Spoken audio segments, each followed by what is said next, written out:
시청자 여러분 안녕하십니까? 주말 뉴스타트 1부 시작합니다. 트럼프 대통령이 현지 시각 4월 30일 백악관에서 이란이 간절히 협상을 원하고 있다고 말했습니다. 그러면서도 현재 이란에서 누가 지도자인지 불확실한 것이 큰 문제라고 언급했습니다. 김승재 기자가 보도합니다. 트럼프 대통령은 이란 전쟁과 관련해 지금 매우 잘 돌아가고 있다. 전쟁이라고 부르지 않는다. 군사작전이라고 부르는 게 더 낫다라고 말문을 열었습니다. 그러면서 이란이 협상을 간절히 원하고 있다고 강조했습니다. We're really, Iran is dying to make a deal. I can only tell you that. I don't want to get into the, but they cannot be nuclear. Other than that, but 또 이란은 최고위 지도부에 이어 그 다음 단계 지도부도 없어졌고 지금 미국은 세 번째 수준의 인물들과 상대하는 상황이어서 앞으로 어떻게 될지는 지켜봐야 한다고 말했습니다. 기자가 이란이 매우 강경한 태도를 보여서 협상 교착 상태로 보인다. 휴전을 깨고 싶은 생각이 드는지 묻자 트럼프 대통령은 이란이 강경한 태도가 맞는지에 의문을 제기하며 현재 누가 지도자인지 불확실하다는 점이 매우 큰 문제라고 답했습니다. they want to make a deal badly. We have a problem because nobody knows for sure who the leaders are. It's a little bit of a problem, you know. 그러면서 지도부와 군이 거의 전멸 상태여서 과연 휴전이 필요한지조차 확신할 수 없다. 휴전이 필요할 수도 있고 아닐 수도 있다고 덧붙였습니다. 한편 이란 최고 지도자는 같은 날 강경한 어조로 핵과 미사일 능력을 유지하겠다는 입장을 밝혔습니다. YTN 김승재입니다. 미군이 트럼프 대통령에게 이란에 대한 새로운 군사작전 계획을 브리핑하고 최첨단 무기 체계의 중동 배치도 검토하는 등 전운이 다시 짙어지는 분위기가 감지되고 있습니다. 이스라엘 N12 방송에 따르면 미군의 중동 지역 작전 계획을 총괄 지휘하는 중부사령부의 브래드 쿠퍼 사령관과 댄 케인 미군 합참의장은 미 동부 시간으로 지난달 30일 45분에 걸쳐 트럼프 대통령에게 이란 작전 계획을 브리핑했다고 미국 고위급 관리가 전했습니다. 도널드 트럼프 미국 대통령은 이란이 중재국 파키스탄을 통해 전달해온 새 협상안에 대해 만족스럽지 않다고 밝혔습니다. 트럼프 대통령은 현지 시간 1일 백악관에서 취재진과 만나 이란은 합의를 원한다면서 이같이 말했습니다. 또 이란과의 전화 협상에서 진전이 있지만 그들이 합의에 도달할지 확신할 수 없다며 이란 지도부가 분열돼 있어 종전 합의가 쉽지 않다고 말했습니다. 트럼프 대통령이 핵 합의가 될 때까지 해상 봉쇄를 장기화하겠다고 밝히는 등 이란에 대한 전방위적인 고사작전에 돌입했습니다. 이란은 계속된 전쟁에 이번 악재까지 겹치며 리알화 가치가 최저치로 떨어지는 등 최악의 상황으로 치닫고 있는데요. 트럼프의 이란 고사작전, 이번엔 통할지 김선희 기자가 짚어봤습니다. 이란은 계속된 전쟁에 해상 봉쇄까지 이어지며 물가가 천정부지로 치솟고 있습니다. 화폐 가치는 달러당 180만 리알까지 떨어지는 등 사상 최저치를 기록했습니다. اصلا زندگی مختل بشه دیگه. اصلا ما که زندگی نمیشه کرد. هر لحظه میاد بیرون قیمتا نجومی. 트럼프 대통령은 이 여세를 몰아 이란을 더 거세게 압박하겠다는 전략입니다. 해상 봉쇄를 통해서 이란의 원유를 싣고 중국으로 가는 이른바 그림자 선단을 납포하는 등 혁명 수비대로 들어가는 자금줄을 차단하고 있습니다. 지금까지는 상당한 효과를 보고 있다는 게 트럼프 대통령의 판단입니다. 이 역봉쇄가 시작된 4월 중순 이후에 이란의 그 원유 수출량을 보니까 하루 200만 배럴에서 약 57만 배럴, 70% 이상 급감을 했거든요. 그렇다면 이것은 어쨌든 이란의 수입원에 대해서는 일정 수준 어려움이 있을 수밖에 없다. 오랫동안 저항 경제로 견뎌온 이란이지만 작년 이스라엘과의 전쟁에 이은 또 한 번의 충격, 그리고 계속된 경제 봉쇄로 버티기 쉽지 않을 거란 분석입니다. 게다가 여름이면 극심한 가뭄에 시달려온 이란으로서는 전쟁에 자연재해까지 겹칠 경우 전례 없는 최악의 상황에 직면할 수 있습니다. 사실은 자유보다도 빵의 문제가 더 시급한 그렇죠. 문제거든요. 그래서 그것이 위협이 됐을 때 내부의 봉기도 있을 수 있다라고 굉장히, 근데 사실은 이런 부분에 대해서 이란 정부도 굉장히 심각하게 인지하고 있을 것입니다. 다만 변수는 있습니다. 극단적인 상황에 처한 이란이 최후의 카드로 주변 걸프 국가들을 공격한다든지 후티 반군을 이용해 홍해를 봉쇄하면 세계 경제에 엄청난 타격을 입힐 수 있습니다. 이럴 경우 지금도 국제 유가가 치솟으며 중간 선거에 압박을 받고 있는 트럼프 대통령이 또 한 번 중대 고비를 맞을 수 있습니다. YTN 김선희입니다. 호르무즈 해협 봉쇄가 이어지면서 전 세계 석유 재고가 위험 수준까지 떨어져 약 한 달 뒤면 가격이 심하게 급등하는 위기 상황이 올 거라는 경고가 나왔습니다. 석유업계와 전문가들은 이달 말이면 원유와 휘발유, 경유, 항공유 세계 재고가 위태롭게 낮은 수준으로 떨어져 가격 폭등을 경고했다고 영국 일간 파이낸셜 타임스가 보도했습니다. 트럼프 대통령이 독일에 이어 이탈리아와 스페인에서도 미군 감축을 고려할 수 있다고 말했습니다. 다음 달 이란의 북중미 월드컵 참가에 대해서는 괜찮다며 말을 바꿨습니다. 워싱턴의 홍상희 특파원입니다. 미국이 이란에 굴욕을 당하고 있다고 발언한 메르츠 독일 총리를 향해 트럼프 대통령은 연일 비난을 이어갔습니다.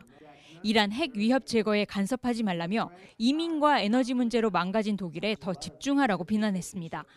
3만 6천여 명의 독일 주둔 미군 감축을 검토하겠다고 으름장을 놓은 데 이어 이번에는 이탈리아와 스페인도 겨냥했습니다. 우크라이나 전쟁 지원에 나섰던 유럽 국가들이 이란 전쟁에서 미국이 필요로 했을 때는 돕지 않았다며 이탈리아와 스페인에서도 미군 감축을 고려할 수 있다고 말했습니다. Would you be considering the same thing for Spain and Italy? Yeah, probably. Yeah, I probably will. Why should I? Look, why shouldn't I? Italy has not been of any help to us, and Spain has been horrible, absolutely horrible. It's NATO.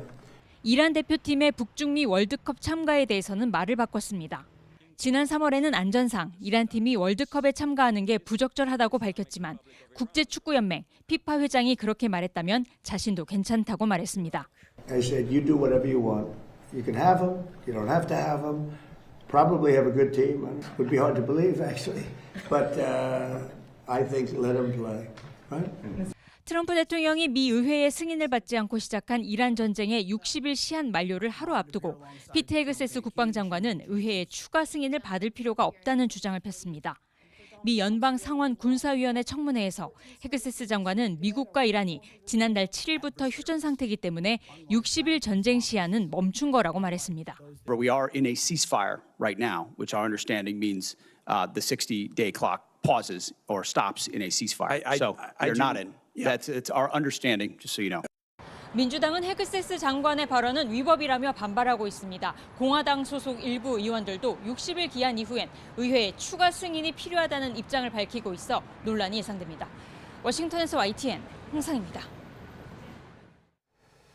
트럼프 대통령이 독일 주둔 미군 병력의 감축을 검토하고 있으며 조만간 결정이 이루어질 거라고 밝히면서 파장이 커지고 있습니다. 당사국인 독일은 대비가 돼 있다면서도 신중한 입장인데 트럼프 대통령은 독일에 이어 이탈리아와 스페인 주둔 미군 감축까지 고려하고 있는 것으로 알려져 현실화되면 세계 안보 지역에 영향이 불가피해 보입니다. 김정회 기자입니다. 현재 독일에 주둔 중인 미군은 약 3만 6천 명입니다. 유럽 전역에 있는 미군 8만여 명의 절반에 가깝습니다. 실제로 독일에서 미군 감축이 이뤄지면 유럽 최대의 미군 거점이 재편되는 셈입니다. 트럼프 대통령의 감축 언급은 최근 메르츠 독일 총리의 발언에 대한 보복성 위협이라는 지적이 많습니다. Die Amerikaner haben offensichtlich keine Strategie. Und das Problem bei solchen Konflikten ist immer, da muss man ja nicht nur rein, da muss man auch wieder raus. 그러나 집권 1기 때도 트럼프 대통령은 이 계획을 공개적으로 추진한 바 있습니다. 독일의 국방비 지출이 미국의 요구보다 낮다는 이유로 12,000명의 주독 미군을 감축하되 이 중 6,400명은 미국으로 귀환시킨 뒤 흑해연안으로 순환 배치하고 나머지는 벨기에, 이탈리아 등 나토로 이전하는 게 골자였습니다. 트럼프 대통령은 현재 독일에 이어 이탈리아와 스페인 주둔 미군까지 감축을 고려하고 있는 것으로 알려져 유럽 주둔 미군을 대대적으로 재편하려는 게 아니냐는 지적이 나옵니다. 동맹국들이 상당히 부정적인 자세를 많이 취했다는 겁니다. 그래서 지금 현재 트럼프 대통령이 자, 이참에 그러면 우리와 나토와의 관계를 갖다가 다시 생각해 보겠다. 이렇게 이제 독일은 신중한 입장을 보이고 있습니다. 나토와 긴밀히 논의 중이며 대비가 돼 있다면서도 독일 내 주요 미군 기지는 미국과 독일 모두에게 대체 불가능한 기능을 한다며 사실상 재고를 요청했습니다. 트럼프 대통령의 주독 미군 감축 방안 발표는 미 국방부도 예상하지 못했던 것으로 알려졌습니다. 감축 시기나 규모도 아직은 불투명하지만 시행하려면 의회의 승인을 받아야 하고 미군 재배치 과정에서 드는 비용 부담이나 준비태세 유지에도 지장을 줄 수 있다는 점에서 실제로 시행되긴 힘들 거란 전망도 많습니다. 우리로선 주한미군까지 여파가 미치느냐가 가장 큰 관심인데 미 국방부는 감축 여부를 확인하지 않으면서도 한국에 대한 안보 공약이 여전히 확고하다고 강조했습니다. YTN 김정혜입니다. 지난 주말 미국 백악관 기자단 만찬장 총격 사건 당시 범인의 행적이 담긴 새로운 영상이 공개됐습니다. 총격범이 검색대를 뚫고 돌진하기 직전 상황이 찍힌 영상에는 우왕좌왕하는 보안 요원들의 모습도 고스란히 담겼습니다. 황보연 기자가 보도합니다. 지난달 25일 밤 미국 백악관 기자단 만찬장 앞 검색대. 화면 왼쪽 위에 한 남성이 검색대를 흘끗 보더니 문으로 태연하게 들어갑니다. 나중에 총격범으로 드러난 콜 토머스 앨런입니다. 앨런이 들어간 문을 보안 요원이 탐지견과 함께 살펴봅니다. 앞쪽에 있는 한 요원은 무슨 이유인지 검색대를 눕히더니 뭔가를 살피기 시작합니다. 다른 요원들의 눈도 대부분 이곳으로 쏠립니다. 이때 쏜살같이 튀어나온 앨런이 검색대 앞에서 총을 발사합니다. 보안 요원도 곧바로 4발 응사하지만 앨런은 이미 화면에서 사라져 만찬장 쪽으로 향했습니다. 경호에 문제가 없도록 촘촘한 검색을 통해서 원천적으로 차단하는 게 첫 번째. 두 번째는 그럼에도 불구하고 어떤 그 위기 상황이 딱 됐을 때 그것을 빨리 제압하는 것. 근데 전자의 경우는 분명히 빈틈이 있는 것이죠. 앨런이 돌진하던 순간 검색대 우측 다른 보안 요원들은 총소리에 놀라 허둥지둥하며 자기들끼리 뒤엉킵니다. 앨런을 쫓는 다른 요원들과는 반대로 황급히 뒤로 몸을 피하다 또 한 번 넘어집니다. 문에서 튀어나온 앨런이 14걸음 만에 검색대를 빠져나가는 데는 딱 4초가 걸렸습니다. 앨런은 결국 쫓아온 보안 요원의 총에 맞고 검거돼 대통령 암살 미수 혐의로 재판에 넘겨졌습니다. 전날 만찬장이 있는 호텔에 투숙한 앨런은 범행 직전 가족에게 보낸 글에서 자신이 만약 이란 요원이었다면 기관총을 들고 들어왔어도 아무도 눈치채지 못했을 것이라면서 정말 어처구니 없는 일이라고 적었습니다. YTN 황보연입니다. 이란 전쟁에 따른 고유가로 3월 미국의 핵심 물가 지표인 개인 소비 지출 PCE 가격 지수가 약 3년 만에 최고치를 경신했습니다. 또 미국 경제의 중추인 소비 증가율은 둔화한 것으로 나타나 불경기 속 인플레이션을 의미하는 스태그플레이션 우려가 고조되고 있습니다. 뉴욕에서 이승윤 특파원입니다. 미국 뉴욕 맨해튼 중심가의 메이시스 백화점은 50년 넘게 이어져 온 플라워쇼를 보러 온 쇼핑객들로 북적입니다. 하지만 이란 전쟁 이후 물가가 가파르게 오르면서 고객들은 쇼핑을 주저하는 모습입니다. 실제로 미국 상무부가 발표한 3월 개인 소비 지출 PCE 가격 지수는 1년 전보다 3.5% 상승해 약 3년 만에 가장 많이 올랐습니다. 전월보다도 0.7% 올랐는데 휘발유 등 에너지 가격이 2월보다 20.9% 급등하며 물가 상승을 주도했습니다. 에너지와 식료품을 제외한 근원 PCE 가격 지수도 1년 전보다 3.2% 올라 약 3년 반 만에 최고치를 기록했습니다.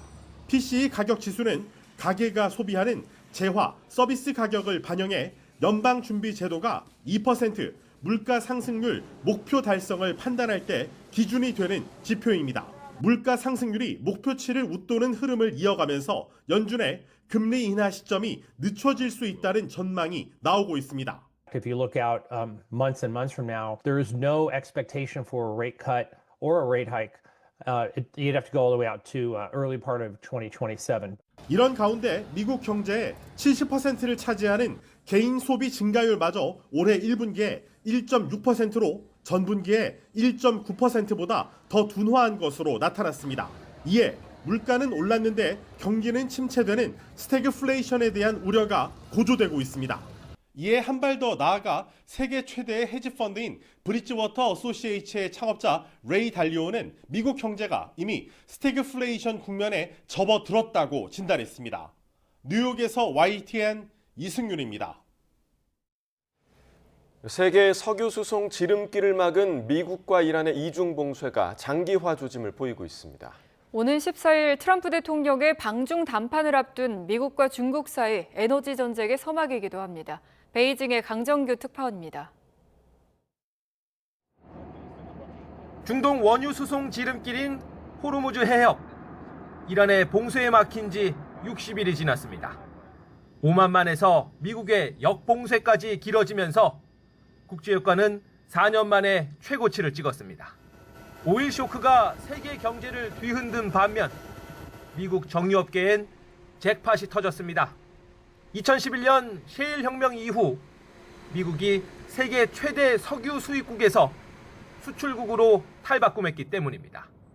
여론 악화에도 트럼프가 노딜 봉쇄로 배짱을 부리는 것도 달라진 미국의 전략적 입지 탓입니다. Could that go several more months? Well, the blockade is genius, okay? The blockade has been 100% foolproof. 이는 최대 에너지 소비국이자 제조업 기반 경제인 중국을 옥죄는 장기 포석이기도 합니다. 트럼프 방중을 앞두고 중국 정유사 제재와 유조선 납포 등 미국의 견제는 노골화되고 있습니다. 중국이 석 달치 기름을 비축해두고도 자국산 정유 수출을 막고 공급망 다변화를 서두르는 배경입니다. 최근 시진핑 주석이 주재한 정치국 회의에서도 에너지 안보와 자주를 강조했습니다. 提高能源资源安全保障水平，以高质量发展的确定性应对各种不确定性。 동시에 중국은 이란 전쟁을 전기차, 배터리, 태양광, 이른바 신삼종 산업을 키우는 기회로 삼고 있습니다. G2의 전략 경쟁으로 귀결되는 중동 전쟁. 어쩌면 화석 연료와 신재생 에너지 사이 더 긴 싸움의 서막일지도 모릅니다. 베이징에서 YTN 강정규입니다. 미국과 베네수엘라 간 직항 노선이 7년 만에 재개됐습니다. 마두로 축출 이후 양국 관계 개선의 한 단면을 보여주는 건데요. 이란에 대한 함의도 있는 것인지 김희준 기자가 보도합니다. 미국 마이애미를 출발한 아메리칸 항공기가 카라카스 라거이라 공항 활주로에 들어섭니다. 조종사는 베네수엘라 국기를 펼쳐 보이며 기쁨을 표합니다. 트랩을 내려오는 승객들도 기념사진을 남깁니다. 2019년 외교관계 단절 이후 7년 만에 재개된 미국 베네수엘라 간 직항 노선입니다. 이 비행기를 타고 이젠 경유 없이 마이애미로 향하게 된 승객들도 설렘이 가득합니다. Yo lo veo muy positivo todo lo que sea para mejorar la conectividad y el movimiento tanto de turismo que puede venir ahora con mucha más facilidad a Venezuela, etcétera. Eso está para mí maravilloso. 이는 지난 1월 트럼프 정부가 니콜라스 마두로 대통령을 축출한 뒤 양국 관계가 급 진전된 데 따른 겁니다. 베네수엘라는 마두로 축출 이후 서방의 석유와 광산 등 각종 자원에 대한 문호를 열었고 트럼프 대통령은 양국 관계 발목을 잡아왔던 취항 금지 명령을 해제하며 화답했습니다. The United States remains fully committed to Venezuela's economic recovery. Today, the results speak for themselves. Direct flights are back. Commerce is flowing. Venezuela's economic engine is ramping up. 이 항공편은 이달 말 하루 2편으로 늘어나며 연간 10만 명이 이용할 것으로 베네수엘라 당국은 추산하고 있습니다. 지도자 축출 이후 임시 대통령이 친미 성향으로 정국을 재편하면서 경제적 이득을 얻기 시작한 베네수엘라. 트럼프 대통령은 이란도 베네수엘라와 비슷하게 될 거라며 속내를 드러낸 바 있지만 실현 가능성은 크지 않다는 관측입니다. YTN 김희준입니다. 석 달째로 접어든 미국 이스라엘과 이란 전쟁, 어느 때보다 소셜미디어의 영향력이 두드러졌습니다. 전쟁 영상은 뉴스보다 SNS에서 먼저 퍼졌고 각 진영은 온라인 여론전에 나서는가 하면 사실과 다른 정보도 빠르게 확산했습니다. 김승원 기자가 보도합니다. 전투기와 항공모함 등 미국의 압도적인 전력 자산이 잇따라 모습을 드러냅니다. 영화 탑건이 떠오를 만큼 세련된 화면과 장엄한 음악이 더해진 이 영상처럼 미군은 군사작전의 정당성을 부각하는 메시지를 SNS에 실시간으로 전달하고 있습니다. 미국 이스라엘의 공습에 병원 건물이 무너지기 시작하고 순식간에 아수라장이 됩니다. 민간인 피해를 부각하며 여론에 호소하는 이 영상은 이란 외무부 대변인 SNS에 올라온 겁니다. 이번 전쟁에서 양 진영은 실제 전장뿐 아니라 온라인상에서도 치열한 싸움을 벌여왔습니다. 어떤 특정 대상에 굉장히 유리한 정보를 반복적으로 주입을 시켜서 여론을 이끌어가는 겁니다. 훨씬 양적으로는 미국과 이스라엘이 더 많죠. 우위에 있으나 이란이 하고 있는 인지도 만만치 않기 때문에. 다만 이란이 UAE의 구름씨 뿌리기 레이더를 파괴한 뒤 이란에 비와 눈이 내리기 시작했다는 내용처럼 사실이 확인되지 않은 영상이 퍼지는 등 혼란도 발생했습니다. 레고 스타일 연출과 노래 가사를 결합한 이 AI 영상같이 전쟁이 대중문화 콘텐츠로 소비되는 현상도 나타나고 있습니다.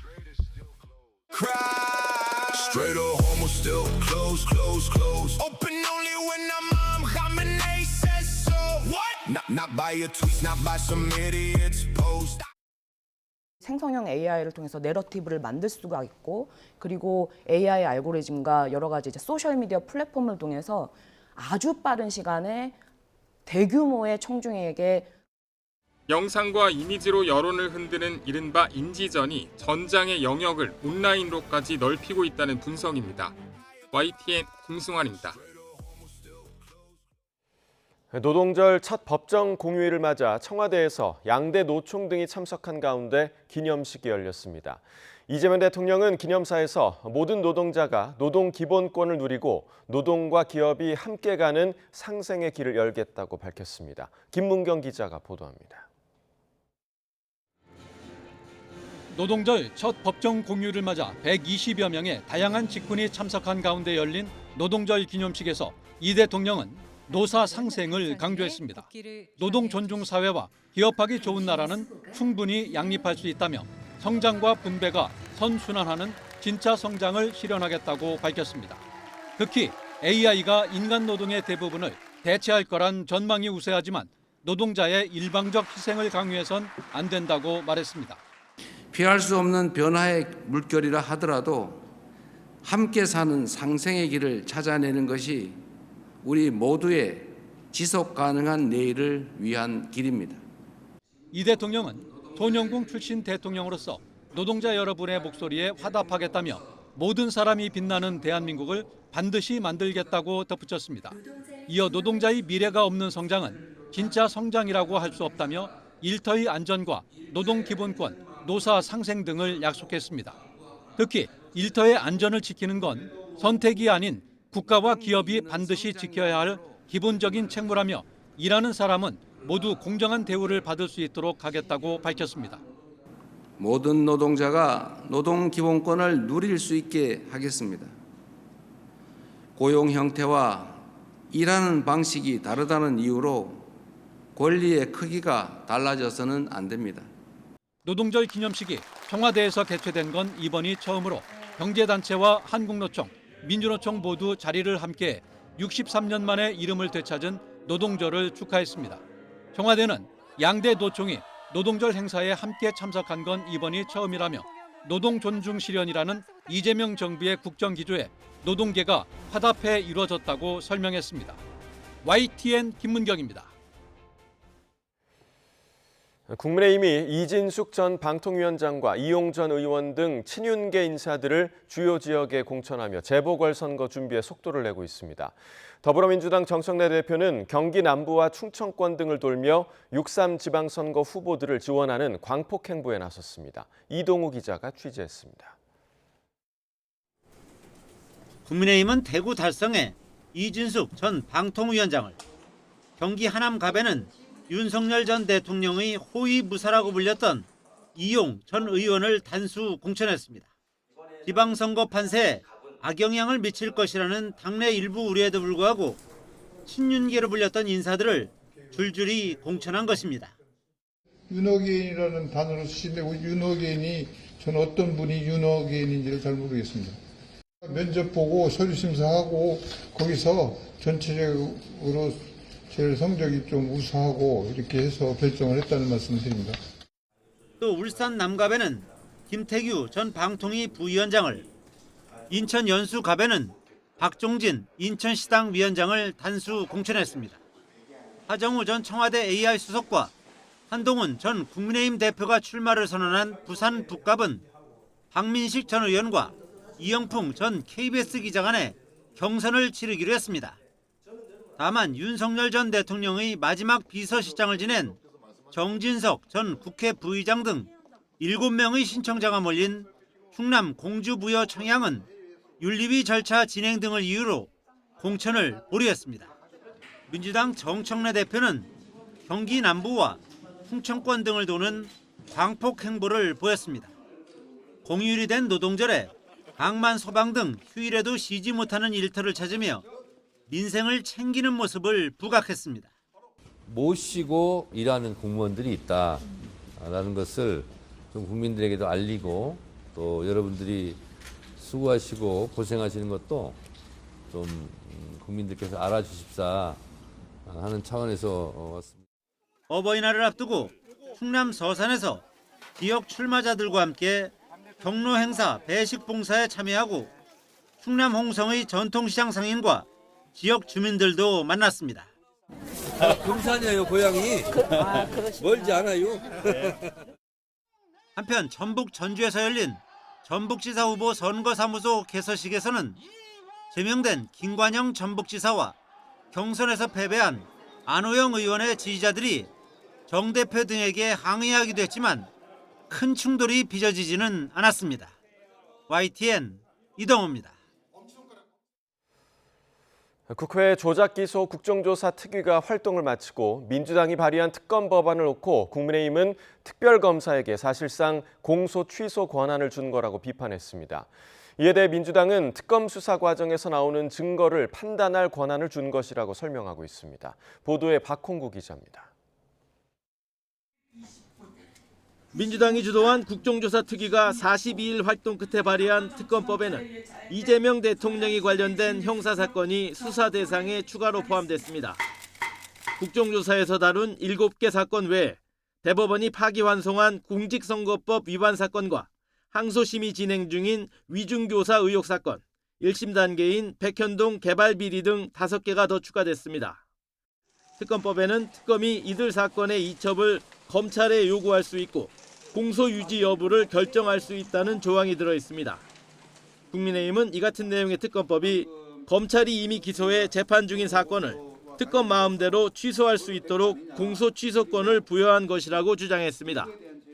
겉으로는 진상 규명을 외치고 있지만 속내는 이재명 대통령 본인의 재판을 취소하겠다는 노골적인 의도가 다분합니다. 국민의힘은 특검 임명권은 대통령에게 있기 때문에 이재명 대통령에게 셀프 면죄부를 준 것이라고 비판했습니다.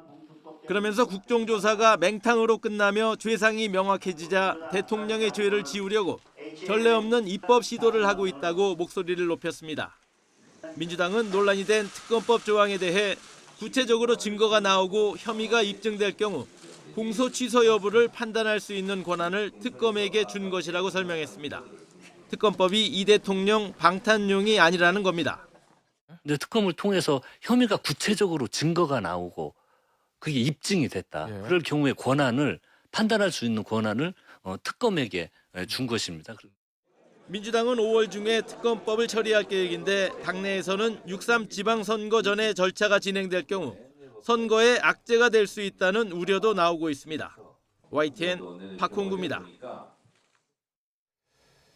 삼성 바이오로직스 노조가 오는 5일까지 닷새간 전면 파업에 돌입했습니다. 삼성전자 노조도 이달 중 총파업을 예고하고 있는데 바이오와 반도체 업계에서 두 회사가 차지하는 비중이 큰 만큼 우리 경제에 미칠 파장도 커 보입니다. 류환홍 기자가 보도합니다. 파업 첫날까지 타운홀 미팅과 노동청 중재로 노사가 머리를 맞댔지만 파업을 막지는 못했습니다. 매출 4조 원, 시가총액 68조 원이 넘는 국내 최대 의약품 위탁 개발 생산 회사인 삼성 바이오로직스 노조원 2,800여 명이 연차 휴가를 내고 일손을 놓았습니다. 인사 등 주요 경영 사항에 대한 노사 합의 명문화와 임금 인상폭을 놓고 지난해 12월부터 노사가 13차례 교섭을 벌였지만 입장차를 좁히지 못했습니다. 노조 측은 파업 첫날 입장문에서 창사 이후 첫 전면 파업은 경영진의 의사결정 실패로 인한 것이라며 회사는 즉각 협상에 나서라고 요구했습니다. 이어 한 달 이상 충분한 경고가 있었음에도 회사는 협상에 제대로 나서지 않았고 파업 대응에도 실패했다고 주장했습니다. 사측은 3일간 부분 파업을 포함해 닷새간 전면 파업으로 6,400억 원 규모 손실이 예상된다며 고객 피해 최소화를 위해 가용 인력을 최대한 활용 중이라고 밝혔습니다. 하지만 문제는 파업의 직접적인 손실만이 아닙니다. 부분 파업에 이은 전면 파업으로 납기 지연을 우려한 고객사들이 경쟁사로 물량을 넘길 수 있어 수주 차질이 빚어질 수 있기 때문입니다. 더욱이 이달 중 삼성전자 노조도 총파업을 예고한 상태라 삼성그룹뿐만 아니라 우리나라 경제에 미칠 파장이 우려됩니다. 이 때문에 김정관 산업통상부 장관에 이어 이재명 대통령도 공개적으로 우려를 표명했습니다. 나만 살자가 아니고 노동자 모두가 또 국민 모두가 함께 살 수 있는 세상을 만들기 위해서 책임의식과 연대의식도 필요하겠습니다. 하지만 삼성전자 최대 노조의 최승호 위원장은 조합 커뮤니티에서 이 대통령 발언은 삼성전자가 아니라 LG U+를 향한 이야기라며 LG U+는 영업이익의 30%를 성과급으로 요구했고 우리는 15%를 요구했다고 주장했습니다. 이에 대해 삼성전자 노조가 수십조 원으로 추정되는 파업 손실 책임을 다른 쪽으로 돌리려는 것 아니냐는 지적이 나오고 있습니다. YTN 유환홍입니다.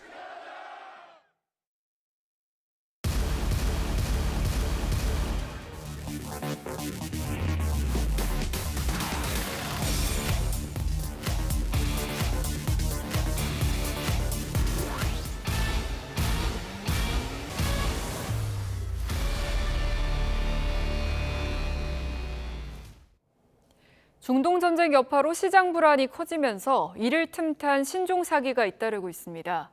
원재료 공급을 미끼로 접근한 뒤 돈만 가로채는 노쇼 사기뿐 아니라 가짜 뉴스도 여전히 기승입니다. 김다연 기자가 보도합니다. 정체불명의 공급 제한서입니다. 국제 물류 업체라고 소개하더니 플라스틱 원료를 싸게 처분하겠다고 말합니다. 원자재 납품을 미끼로 거액 입금을 유도한 뒤 잠적하는 이른바 노쇼 사기 의심 사례로 경남 양산과 경기 김포 등 각지에서 신고가 잇따랐습니다. 주소를 준다고 저한테 전화가 왔어요. 문자로 나한테 간편하게 넣어달라. 그랬더니 그 뒤로는 문자도 안 보내고 연락도 없는 거예요. 중동 사태를 틈탄 가짜 뉴스도 여전히 혼란을 키우고 있습니다. 원유 북한 유입이나 달러 강제 매각, 환전 규제 등 허위 정보를 퍼뜨린 혐의로 SNS 계정 최소 30여 개가 수사망에 올랐습니다. 연애 감정을 이용해 돈을 요구하는 로맨스 스캠도 조심해야 합니다. 자기가 이제 전쟁통에 너무 무서워서 한국을 가려고 하는데 뭐 비행기 표를 좀 끊어달라. 그렇게 해놓고 이제 또 공항에서 체포가 됐다. 그래서 벌금을 내야 되는데 벌금을 좀 보내달라. 뭐 이런 사례가 있었거든요. 지난달 27일부터 신청이 시작된 고유가 피해 지원금을 노린 스미싱도 주의 대상입니다. 문자로 악성 링크를 보내 앱 설치나 전화를 유도한 뒤 금융 개인정보를 탈취하는 식입니다. 경찰은 정보와 카드사 등은 문자로 링크를 보내 신청을 요구하지 않는다며 절대 누르지 말고 의심 사례는 112나 1394로 신고해달라고 당부했습니다. YTN 김다연입니다. 중동 사태가 일어난 지 2달을 넘긴 가운데 국내 농어촌 피해도 이어지고 있습니다. 농업의 필수적인 기름값뿐 아니라 각종 석유화학 원료로 자재 가격까지 덩달아 오르며 부담이 커졌습니다. 김희영 기자가 보도합니다. 어둑한 새벽, 막 입항한 배에서 내린 선원들이 꽃게를 부지런히 나릅니다. 꽃게철에 활력이 돌 법도 하건만 어민들은 어업용 면세 경유 가격이 전달 대비 리터당 500원가량 올랐다며 한숨을 내쉽니다. 작년 생각하고서 모든 걸 준비했다가 현재로서는 지금 많이 부담이 되죠. 심지어는 배를 그만둬야 되나 쉬어야 되나 하는 분들도 계시니까 실제로 쉬시는 분도 있고. 이란 전쟁은 기름값뿐 아니라 조업에도 전방위 영향을 주고 있습니다. 어민들은 이런 밧줄과 그물 등 석유화학 원료로 만들어지는 어구 가격도 올라 부담이 늘었다고 말합니다. 한 70m, 80m짜리가 예를 들어서 하만 26,000원, 27,000원 했는데 지금 3만 원 달래요, 3만 원. 생산비가 늘면 결국 장바구니 물가도 오를 테고 이러다 손님마저 뚝 끊길까 걱정입니다. 기름값이 더 올라간다고 하면은 지금 판매가는 올리는데 한계가 있기 때문에 저희 이제 마진폭이 많이 줄게 되죠. 어촌처럼 면세유를 쓰는 농촌도 상황은 비슷합니다. 농민들은 기름값도 문제지만 유가 폭증이 관련 자재 가격에까지 영향을 미친 탓에 생산 원가 자체가 오를 것 같다며 걱정합니다. 모든 거 다 했을 때 지금 작년보다는 한 20% 정도 상승될 것 같아요. 뭐 내년 가면 더 오르지 않을까라고 싶은 생각도 들고 굉장히 우리 고구마 농가들 입장에서는 굉장히 타격이 크다고 봐야죠. 유가 연동 보조금 추가 지원 등 정부도 대책 마련에 속도를 내고 있는데 농번기와 조업철을 맞은 농어촌 현장의 시름이 덜어질지 주목됩니다. YTN 김희영입니다. 도이치모터스 주가 조작 사건과 관련해 김건희 씨가 유죄 판단을 받은 건 의혹이 불거진 지 15년 만입니다. 앞선 검찰 수사에서는 무혐의 처분이 내려졌는데 이 부분에 대해 고강도 수사에 착수한 종합특검이 어떤 결론을 내릴지 관심입니다. 김호준 기자가 보도합니다. 김건희 씨의 도이치모터스 주가 조작 의혹 사건은 지난 2019년 윤석열 당시 검찰총장 후보자 청문회에서 처음 불거졌습니다. 대선 과정에서도 쟁점이 됐지만 윤석열 전 대통령은 문제가 없다고 일축했습니다. 아직까지 무슨 문제점이 드러난 적은 없습니다. 현직 대통령 부인에 대한 검찰 수사도 지지부진했습니다. 지난 2024년 김 씨를 비공개 출장 조사하자 검찰총장까지 비판에 나섰지만 법 앞에 예외도 특혜도 성역도 없다고 말씀드렸습니다. 그러나 대통령 부인 조사 과정에서 이러한 원칙이 지켜지지 않았고 결국 혐의가 없다며 불기소 처분을 내렸습니다. 시세 조정 범행을 인식 또는 예견하면서 계좌 관리를 위탁하거나 직접 주식 거래를 하였다고 보기 어려워. 이런 검찰 판단은 특검에서 결국 뒤집어졌고 1심에서는 무죄가 나왔지만 항소심 재판부는 징역 4년형을 선고했습니다. 이제 관심은 검찰의 봐주기 수사 의혹을 들여다보고 있는 종합특검이 어떤 결론을 내릴지입니다. 앞서 종합특검은 심우정 전 검찰총장의 업무용 PC를 압수수색하고 당시 서울중앙지검 지휘부였던 이창수 서울중앙지검장과 조상원 전 4차장을 출국 금지했습니다. 종합특검이 수사팀의 무혐의 처분 과정에 수사 외압이 있거나 범죄 혐의가 있다고 판단할 경우 파장이 만만치 않을 것으로 보입니다. YTN 김호준입니다. 국내 반도체 제조사들이 잇따라 최고 실적을 기록하면서 대학 입시 판도에도 변화가 생기고 있습니다. 의대와 치대, 한의대 등이 포진하고 있는 상위권 지형에 반도체학과가 역대 최고 합격점 기록을 쓰며 동참하고 있습니다. 염혜원 기자입니다. 최근 수험생들과 학부모들이 찾는 인터넷 사이트에는 의치, 한약수, 그리고 반이라는 용어가 자주 등장합니다. 이과 상위권 전공인 의대, 치대, 한의대, 약대, 수의대에 더해 최근 반도체학과까지 포함된 겁니다. 의대와 반도체학과 사이에서 갈등하는 내용도 눈에 띕니다. 특히 삼성전자, 하이닉스와 계약을 맺은 대학의 반도체학과는 올해 입시에서 역대 최고 점수를 기록했습니다. 삼성전자 계약학과인 연세대 시스템 반도체 공학과는 2026학년도 수시 내신 합격선이 1.47 등급으로 개설 첫 해의 3.10 등급보다 크게 높아졌습니다. SK 하이닉스와 계약한 고려대 반도체 공학과 역시 수시 합격선이 2.68 등급으로 역대 가장 높았습니다. 일부 전형에서는 의대와 비슷할 정도의 성적을 받아야 합격이 가능했습니다.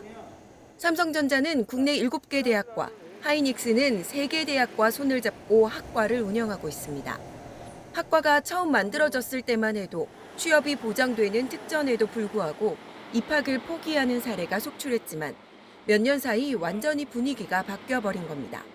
의대치대 한의대 합격 점수까지 올라간 상황이고 동일 대학 내에서는 의대 다음 라인 정도로 합격 점수가 형성이 되고 일반 이공계 학과들에 비해서는 최고 점수 합격 점수대까지 상승한 상황입니다. 내년에도 삼성전자 계약학과는 신입생 350명을, 하이닉스는 110명을 선발할 계획입니다. 정부는 지역 거점 대학교를 육성하기 위해 취업 조건형 계약학과를 앞으로 늘려간다는 계획입니다. YTN 염혜원입니다. 북한이 코로나 팬데믹으로 국경을 봉쇄한 기간 처형 건수가 급증했다는 통계가 제시됐습니다. 특히 남측의 가요나 드라마 등 K 콘텐츠 시청을 이유로 한 처형이 눈에 띄게 증가했는데 어떤 의도가 있는 건지 짚어봤습니다. 이종원 기자입니다. 김정은 북한 국무위원장은 지난 2월 9차 노동당 대회를 결산하면서 남측을 향해 이런 메시지를 내놨습니다. 음흉하게도 화해와 협력의 기회를 통해 우리 내부에 저들의 문화를 유포시키면서 그를 통한 그 누구의 변화를 꾀하고 나아가 우리 체제의 붕괴를 기도해 왔습니다. K 콘텐츠에 대한 적대적 시각을 여실히 드러낸 발언이었습니다. 이 같은 시각은 최근 한 대북 인권단체가 집계한 통계를 통해서도 거듭 확인됐습니다. 전환기 정의 워킹그룹이 발표한 보고서를 보면 김정은 집권 13년 동안 확인된 처형 건수는 144차례로 이 가운데 65차례는 코로나19로 국경을 봉쇄한 이후 집중됐습니다. 특히 국경 봉쇄 이후 살인과 과실치사 등 강력범죄로 인한 사형은 44.4%로 줄어든 반면 K-팝, 드라마 등 한국 문화 접촉 등을 이유로 한 처형은 250%나 증가한 것으로 나타났습니다. 처형이 진행된 장소 46곳도 식별했는데 평양 김정은 집무실 10km 반경 내 5곳도 포함됐습니다. 북한이 문을 걸어 잠근 기간이고요. 꼭 걸어 잠궈 놓고 외부에 노출되지 않을 거라고 생각을 했겠지만 사실은 이제 이런 것들이 다 드러나고 조사될 수 있다라는 거를 보내는 메시지입니다. 북한은 지난 2020년 반동사상 문화 배격법을 시작으로 청년교양보장법, 평양문화어 보호법 등을 제정하면서 K 콘텐츠 등을 시청할 경우 처벌하는 근거로 활용하고 있습니다. 오빠와 같은 남측 용어 사용도 역시 처벌 대상으로 외부 문화 유입을 체제 위협으로 규정하며 강력범죄 수준으로 처벌을 강화하고 있는 겁니다. 김정은 체제는 K 콘텐츠에 대해서 극단적인 조치를 취하고 있고 미성년자의 경우도 처형 사례까지 보고가 되고 있거든요. 김정은 정권의 이 같은 극단적인 조치가 오히려 체제 경쟁 실패를 자인하는 거란 평가도 있는데 남측과의 민족성을 부정하며 적대적 두 국가론을 들고 나온 한 요인이란 분석도 나옵니다. YTN 이종원입니다.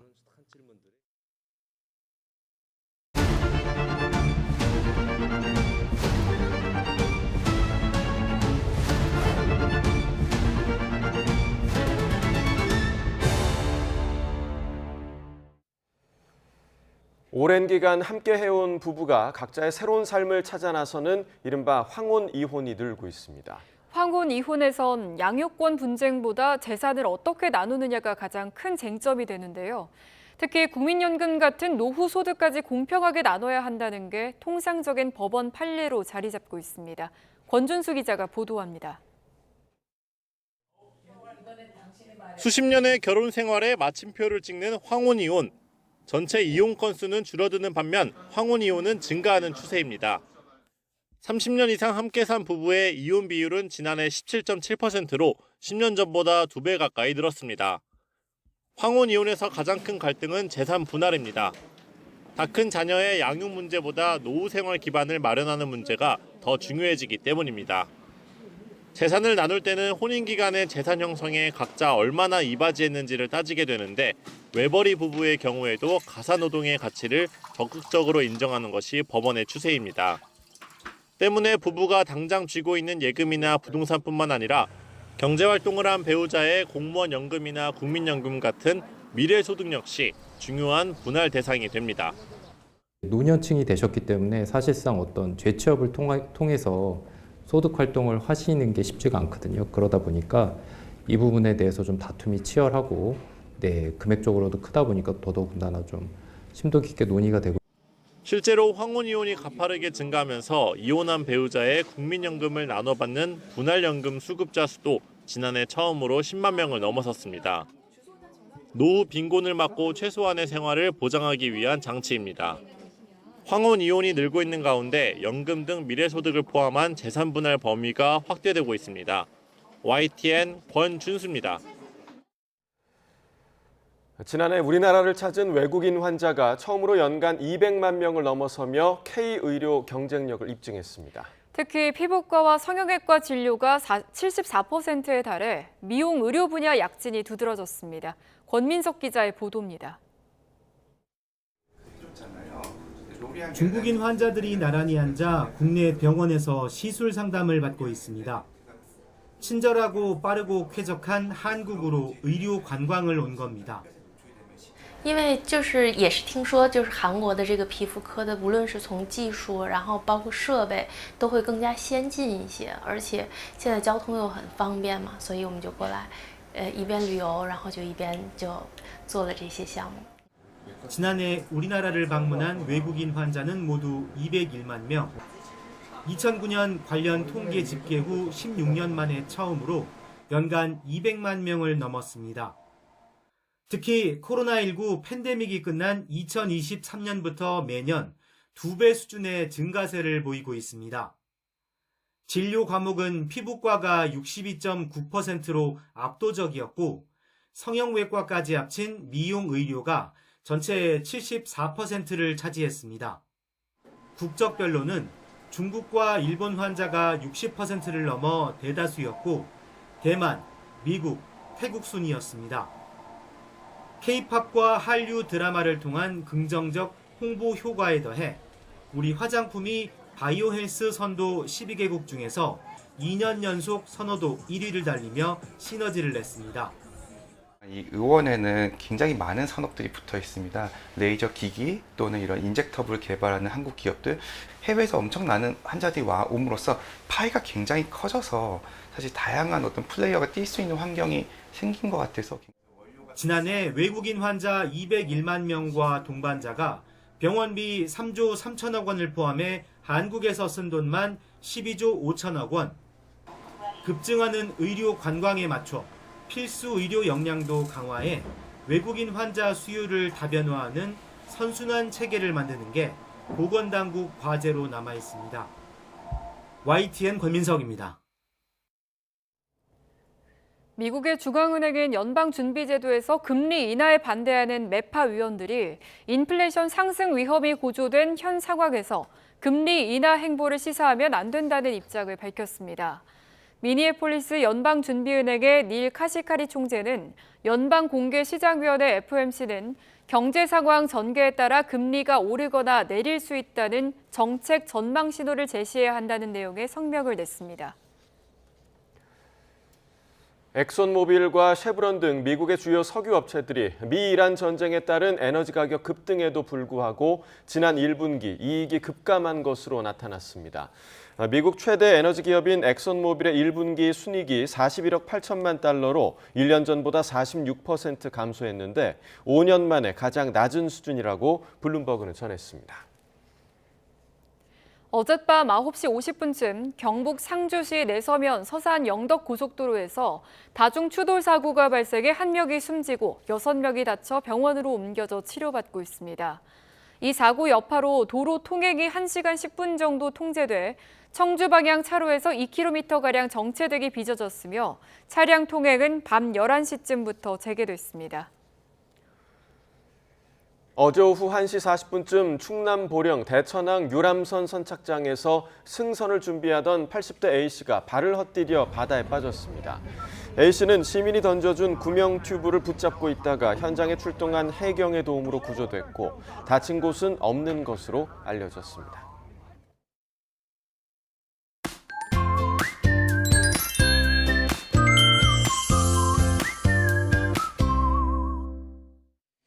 연휴 첫날인 어제는 맑았지만 오늘은 흐리겠습니다. 서울의 낮 기온이 22도로 예년 이맘때와 비슷하겠는데요. 내일은 전국에 비가 내리면서 서늘해지겠습니다. 오늘 수도권은 종일 나쁨 수준이 예상되고 영서와 충청, 전북도 공기가 탁할 수 있겠습니다. 건조한 날씨는 계속되고 있습니다. 바람까지 불어서 화재 위험이 높으니까요. 불조심해 주시길 바랍니다. 오늘 전국이 흐리다가 밤부터 수도권과 강원도에 비가 시작되겠습니다. 현재 기온 살펴보겠습니다. 현재 춘천이 10도, 대구 12도 보이고 있고요. 낮 기온은 서울이 22도, 청주 24도, 대전 23도, 창원은 24도로 예상되고 있습니다. 날씨였습니다. 네, 뉴스타트 1부 마칩니다. 잠시 후 2부가 이어집니다.